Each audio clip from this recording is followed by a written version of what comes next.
माता दी। श्री दुर्गा सप्तशती का 12वां अध्याय। देवी चरित्रों के पाठ का महात्म्य। देवी बोली, हे देवताओं, जो पुरुष एकाग्र होकर इन स्तोत्रों से नित्य मेरी स्तुति करेगा उसकी सभी पीड़ाएं मैं निसंशय दूर कर दूंगी। और जो मधुकैटभ का नाश, महिषासुर का वध एवं शुंभ निशुंभ इन दोनों के वध आदि का कीर्तन करेंगे और जो एकाग्र होकर अष्टमी, चतुर्दशी, नवमी तिथियों में भक्तिपूर्ण मेरे इन उत्तम चरित्रों का महात्म्य सुनेंगे, उन्हें कोई अनिष्ट स्पर्श नहीं कर सकेगा। न पापों से उत्पन्न आपत्तियां उन्हें दुखित कर सकेंगी, न दरिद्रता प्राप्त होगी, न प्रियजनों का वियोग होगा, शत्रु का भय नहीं होगा, लुटेरे तथा राजा से भी कोई भय नहीं आएगा, और न शास्त्रों से, न अग्नि से, न जल से भय कभी भी नहीं होगा। इसलिए मेरा महात्म्य एकाग्रचित होकर पढ़ना चाहिए एवं भक्ति पूर्वक सदा सुनना चाहिए। मेरा चरित्र परम मंगलदायक है। महामारी से उत्पन्न सभी उपद्रवों को तथा तीनों तापों को मेरा महात्म्य शांत कर देता है। मेरे जिस मंदिर में मेरा यह महात्म्य विधि पूर्वक पढ़ा जाता हो, उस स्थान का मैं कभी भी त्याग नहीं करती। वहाँ मेरा सदा निवास रहता है। बलिदान, पूजा, हवन एवं महोत्सव में मेरे इस चरित्र का उच्चारण करें और स्मरण करें।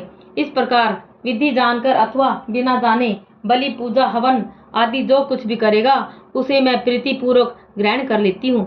शरद काल में मेरी वार्षिक महापूजा की जाती है। उस अवसर पर जो मेरे महात्म्य को भक्ति के साथ सुनेगा वह सभी विपत्तियों से छूट जाएगा और वह धन धान्य पुत्रादि से संयुक्त हो जाएगा। मेरी उस पर कृपा होगी, इसमें कोई संशय नहीं।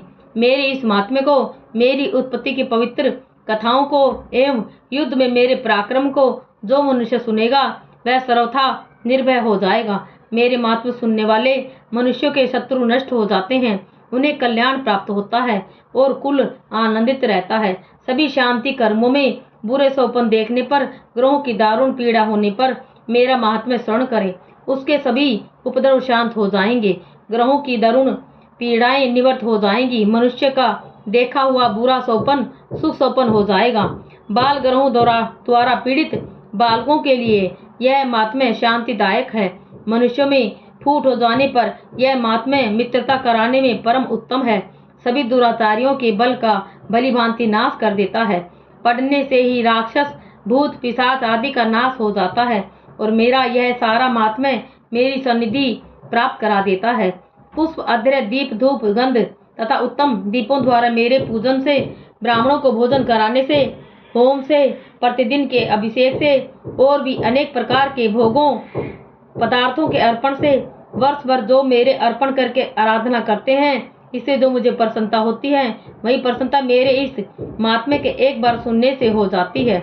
इसे सुनते ही सब पाप नष्ट हो जाते हैं और आरोग्य प्राप्त हो जाता है। मेरी उत्पत्तियों का कीर्तन तो सभी भूतों से रक्षा करता है।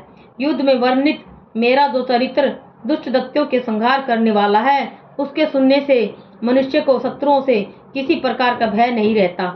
हे देवताओं, तुमने और ब्रह्म ऋषियों ने, ब्रह्मा जी ने जो मेरी स्तुतियां की हैं, वे सभी कल्याण में बुद्धि देती हैं।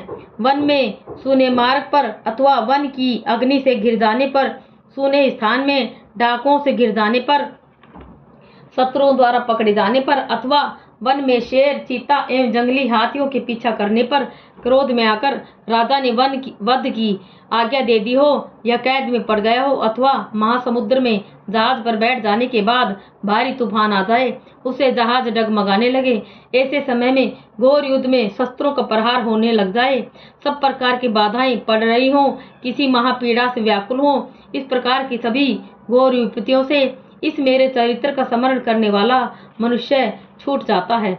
मेरे प्रभाव से शेर आदि हिंसक पशु, डाकू तथा शत्रु मेरे चरित्र के स्मरण करने वाले मनुष्य से सभी दूर भाग जाते हैं। ऋषि बोले, इतना कहकर भयंकर पराक्रम वाली भगवती चंडिका सभी देवताओं के देखते ही देखते वहां पर अंतर्ध्यान हो गई।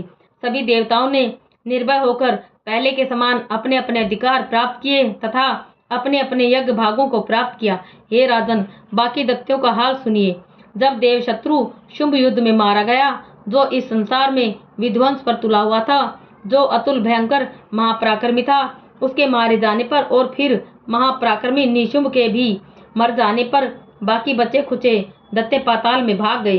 हे राजन, इस प्रकार भगवती जगदम्बिका नित्य स्वरूपा देवी पुनः पुनः प्रकट होकर संसार की रक्षा किया करती है। यह देवी जी विश्व को मोहन करती है, वही संसार को पैदा करती है और उसी के आगे प्रार्थना करने पर संतुष्ट हो जाती है, फिर ज्ञान एवं रिद्धि प्रदान करती है। हे राजन, उसी ने ही सारे संसार को व्याप्त कर रखा है। माँ प्रलय काल में महामारी के स्वरूप से ही यह देवी ब्रह्मांड भर में व्याप्त हो जाती है। वही देवी समय समय पे में महामारी का रूप धारण करती है।